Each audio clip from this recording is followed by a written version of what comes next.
Ready? Hi, I'm Josh. I'm Ovi. I feel like I kind of yelled that out. Hi, I'm Josh. Normal volume.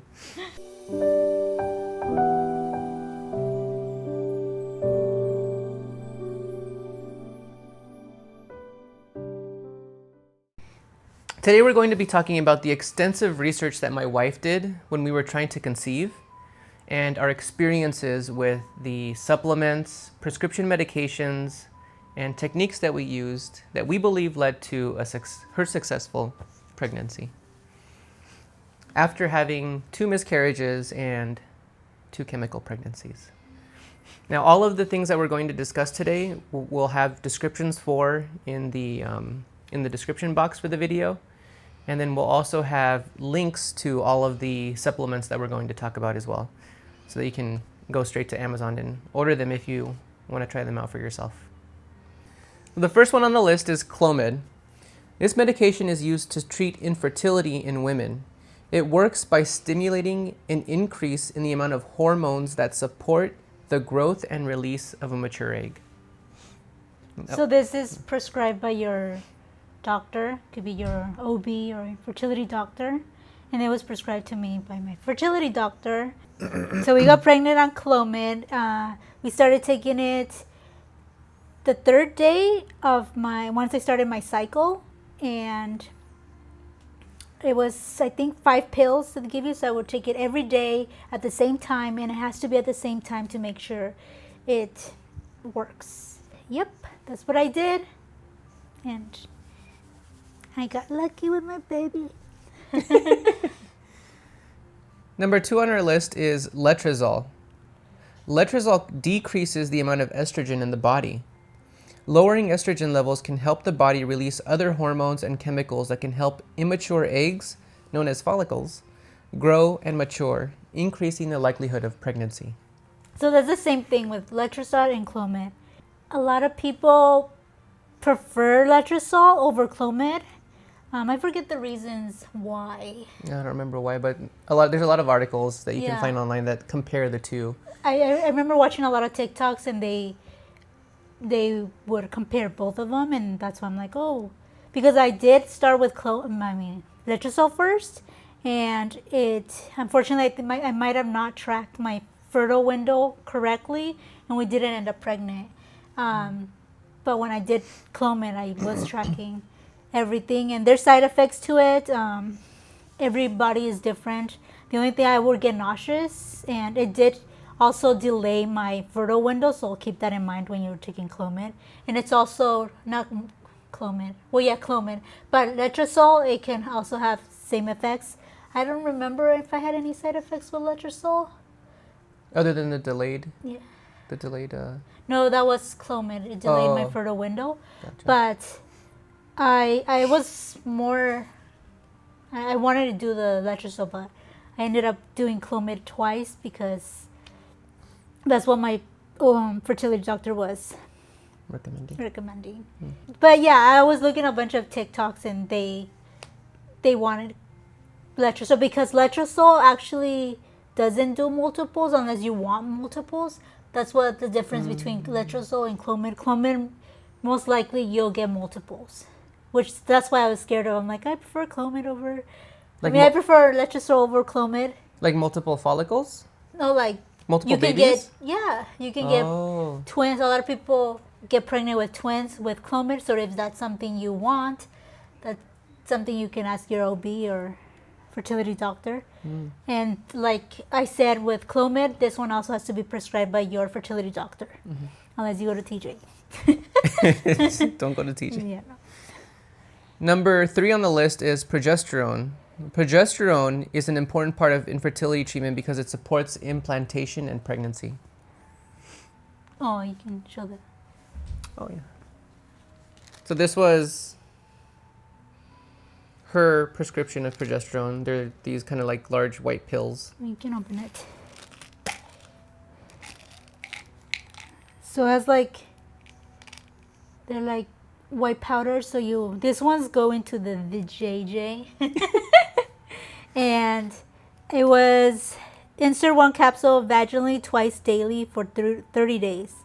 I started 3 days after ovulation. That's what my my fertility doctor recommended, which I felt led to this pregnancy, because the other times I started once I missed my period, and I read that in most cases it's already too late to take progesterone if you're low in progesterone. So I was obviously low, and I would take 1 capsule vaginally twice daily, and you just insert it in. And the only side effects that I didn't like was that I would get bloated a lot. And sometimes it does make you hungry. I also read that, and I sometimes it did make me hungry too. But these were like, their pricing, they also had to get prescribed by your doctor. And my insurance didn't cover it, so I'm gonna pay full price. yeah. I forget how much, like 200 or something. I want to say it was like between like 120, 150 around there. Yeah, but all worth it. It was worth it, yeah. Number 4 on the list is the estrogen patch. Oh, that one? Now, the estrogen patch is also prescribed, and it's to help strengthen the uterine lining. Yeah, so since I was going to my fertility doctor, she was she was monitoring and checking my uterine lining, and that was one thing that she did say, that it was too thin and I needed to get it thicker. So that's when she prescribed me the patch. And I believe, I mean, they will tell you if you have a thin uterine lining when to take it, but I believe it was after or during my period. And I just put it on, and also that one gets you bloated. Did I say that that they had to prescribe it? Yeah. I think I had mentioned it, but she also prescribed. But it was easy, just put it. I forget how often you have to replace it. I know the pharmacy would tell you one thing, but your fertility doctor would tell you another thing. Just listen to your fertility doctor. But yeah, that helped my uterine lining. Number 4 on the list is raspberry leaf tea bags. Yeah. Is the description? Raspberry leaf tea is often recommended for women trying to conceive because it may help regulate the menstrual cycle and improve uterine tone, which is that similar I to? also think like the uterine lining. Yeah. So, did you have anything else? It says start drinking it daily once you get. Oh, this is the part that you explained. Sorry. So I was doing this after. No, I started doing it once I had my cycle start, and would stop as soon as I started my fertile window, just because we were trying and implantation. We didn't want to mess it up with drinking this, and once I got a positive, I would stop. I mean, once I got a positive, I would obviously oh, okay. I wouldn't take it because I wouldn't get a period. But basically when I started my period, I would take it again. And the only side effect I got from this is, so I obviously would still drink. Occasionally, not all the time, but when I would drink, my face would get all red. And I was like, what the hell is wrong with me? And I read that this was a side effect for raspberry leaf tea, but if you're truly trying, don't drink. And just do this, it will get your uterine lining stronger. But I stopped because I just didn't like the side effect, because occasionally I would go drinking on the weekends. Yeah. Just to feel normal, because it took us 2 years, so that's it. That was number 1, 2. Well, I'll just go on the next one on the list. Raw Brazil nuts. Ta-da! So, Brazil nuts are the richest food source of selenium, necessary for fertilization and embryo development, as well as protection of sperm against oxidative stress.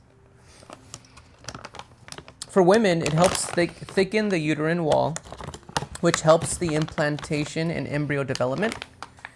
And for men, it helps with what I mentioned earlier, oxidative stress. So how many did we take? With this, we started taking 3. 3 of them. 3 every day. Didn't matter if I was on my cycle or not. Yeah, we were very consistent with taking our nuts. And they recommend not to take more than 3. So just 3 every day. Every morning we would take our nuts. Next on the list is Prenatal Baby and Me Too vitamin, which is this. So, well, this one is like the before and during pregnancy. So when you have fertility issues, they always recommend to take a prenatal to get like the folic acid and all that good stuff to get your body ready for pregnancy. I didn't start with this one. I got on TikTok, this was recommended, and I was looking at all the ingredients, and they were pretty better than the gummies. Than these ones. Even though the gummies are sweet and delicious and taste like candy, I wouldn't recommend using the gummies because it's just basically sugar and it's added sugar. And I did a little bit of research on the gummies, and they were saying that one of the side effects could potentially be weakening the enamel in your teeth, which makes your teeth kind of like look kind of see-through-ish if you have too much, especially if you have like lemons and stuff like that, which weaken your enamel. The gummies have a similar effect. And these ones, they don't look as delicious, but they're packed with more nutrients than the gummies. And they don't taste good, so then something doesn't taste good, it must be good.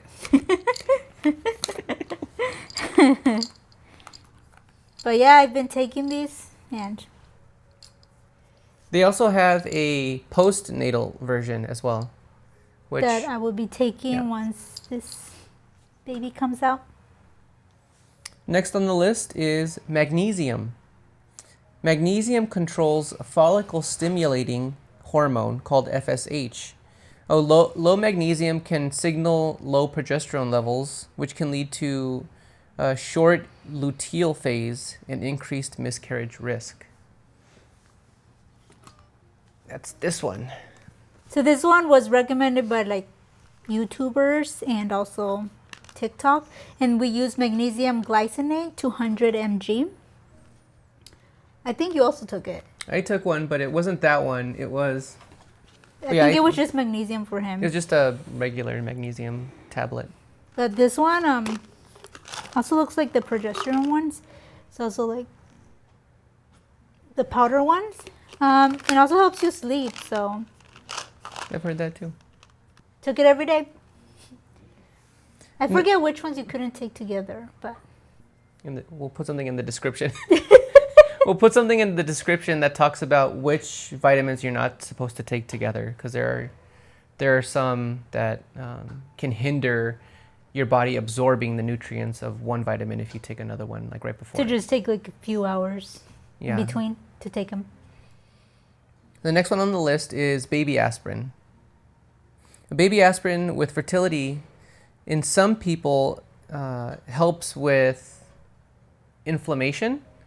And your body can have inflammation if you've gone through a recent miscarriage. That's what the baby aspirin looks like. So I did have 2 miscarriages, and my fertility doctor recommended taking an aspirin throughout, like us trying to conceive. Mm-hmm. Just because I did have an inflamed uterus, and I don't know if it helped, but I think I stopped taking it at 14 weeks because then I started reading other things saying like, if you're okay, then you shouldn't be taking baby aspirin. You can start taking baby aspirin later. And also it prevents like blood clots, which I did have blood clots at 8 weeks. Mm-hmm. But I'm thankful that they dissolved naturally and I didn't have to worry about them. Next on the list is D3. Many studies have shown that vitamin D levels are associated with female fertility and healthy pregnancy outcomes. In men, studies have shown that vitamin D levels correlated with sperm production and motility. And this is the D3 that she took. I don't think 2000. did I don't think I took D3. I'm not sure. But it doesn't hurt if he takes them.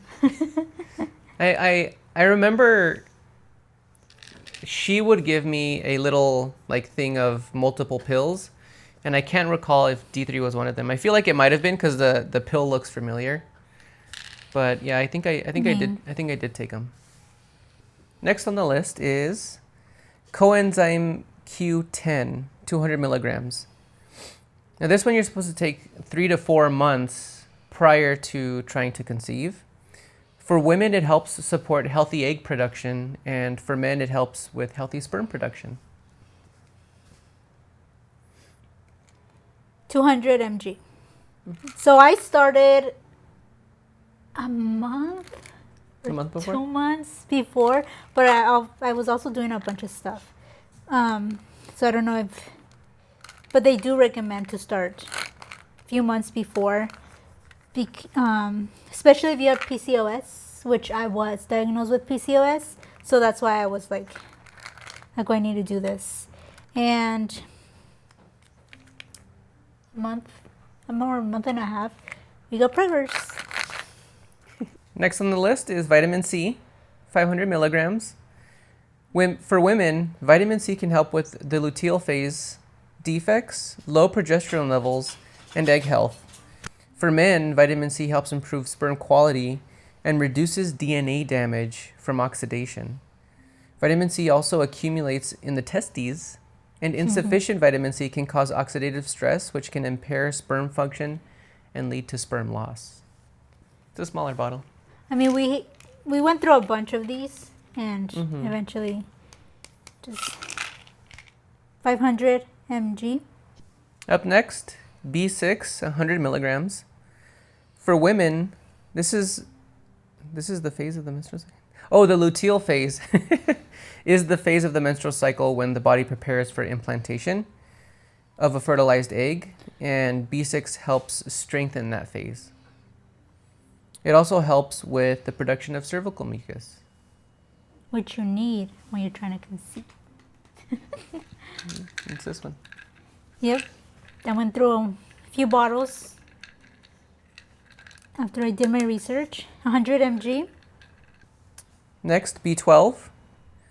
B12 deficiency can cause abnormal ovulation, impaired development of the egg, difficulty in implantation of the fertilized ovum in the uterine lining, and disruption in normal cell division. For men, B12 deficiency can cause low sperm count, premature ejaculation, low sperm motility, DNA damage in sperm cells, and loss of libido. That was here. One of these ones. Yeah, this one. B12. I mean, yeah. B12, yeah. 500 mcg. Micrograms. Oh. Oh. MCG. Yeah, this one. I remember when I first, because I did get pregnant a few times that were not successful, but when I wasn't pregnant, these tasted so good because they were like a berry flavor. But once I was pregnant, I was like,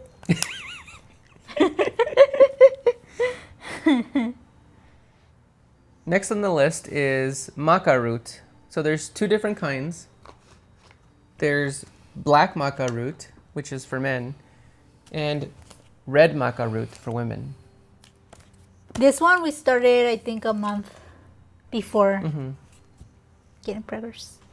Or 2 months. It might have been 2 months.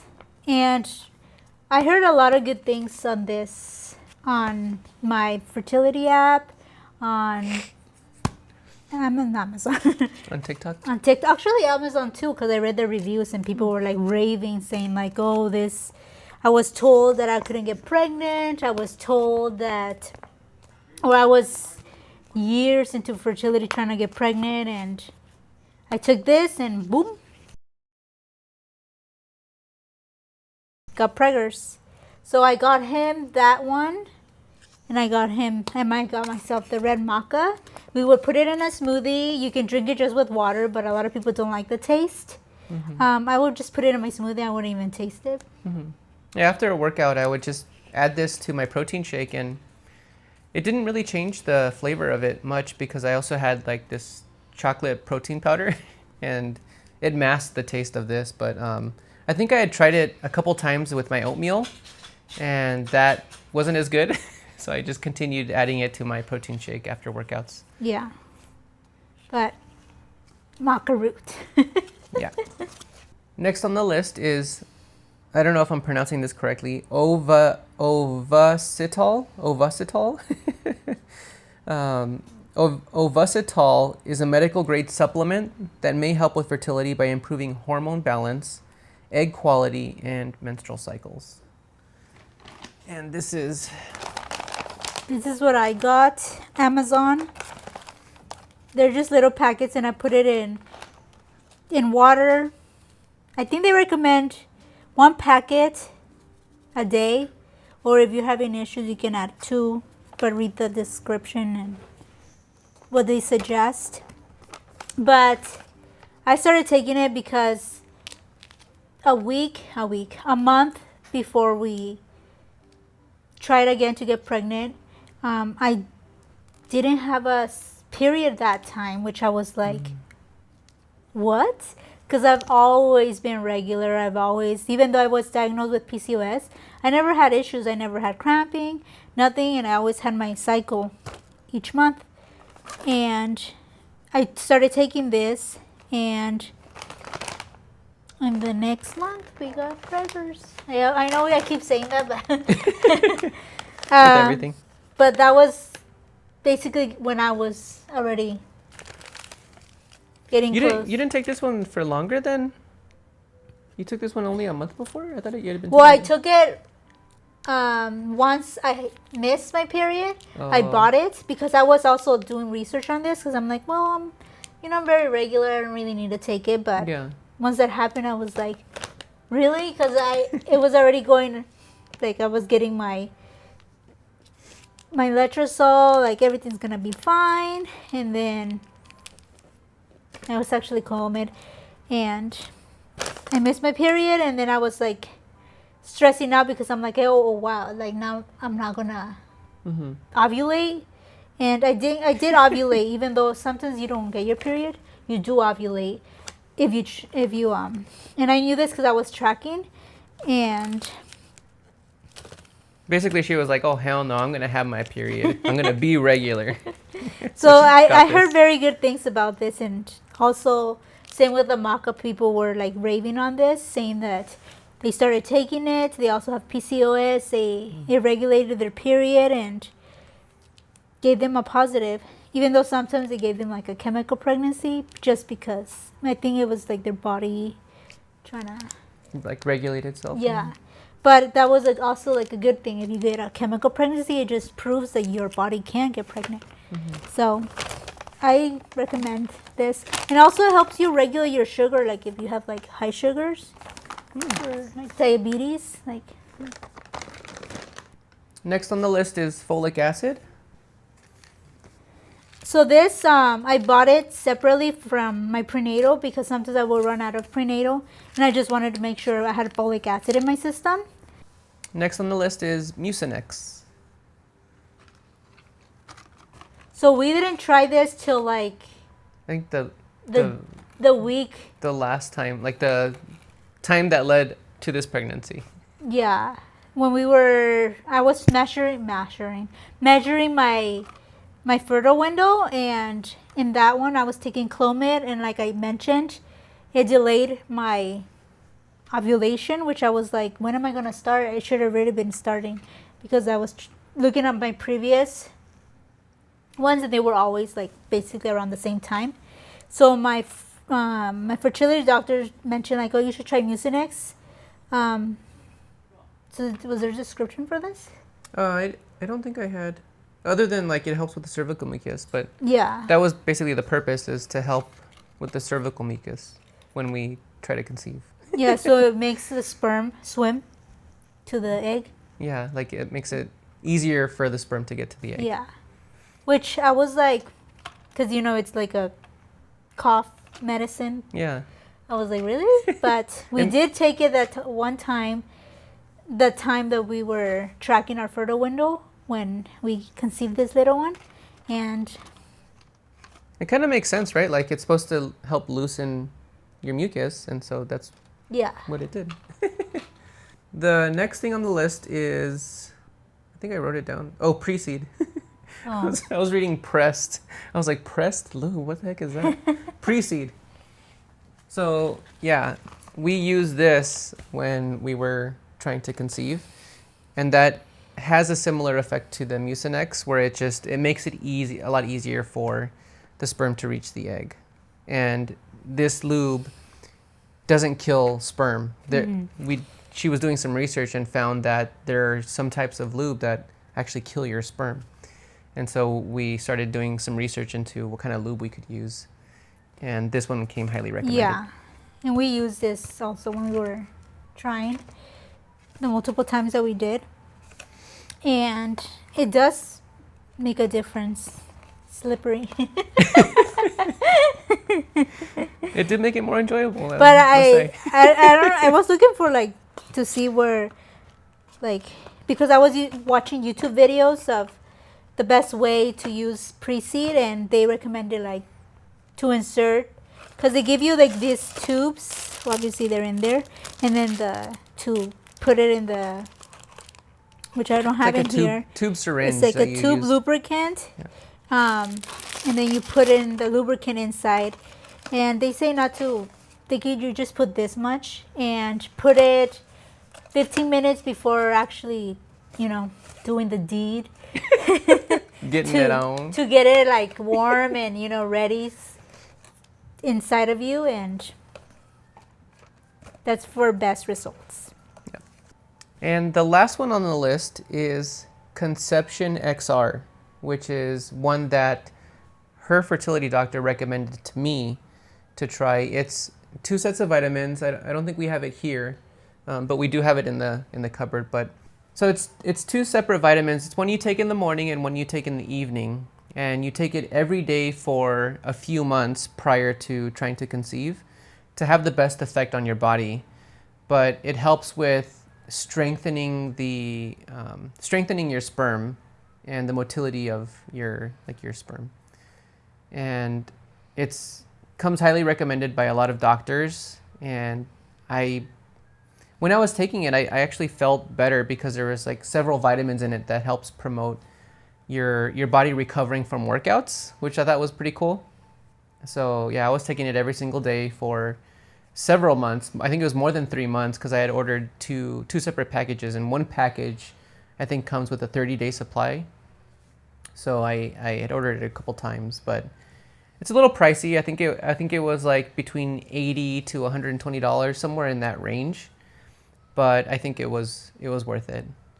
I think it did help with not just the sperm count and motility and all that, but in just making me feel better on a daily basis. And we didn't know if he had any issues or if it was just me. Yeah. But we just wanted to make sure our chances were up there. Yeah. So that was the last one on our list. But I also want to mention that keep a healthy diet. Yeah. Do not drink too much alcohol. Especially if you've already been waiting for 2 years. You already, just continue with your journey.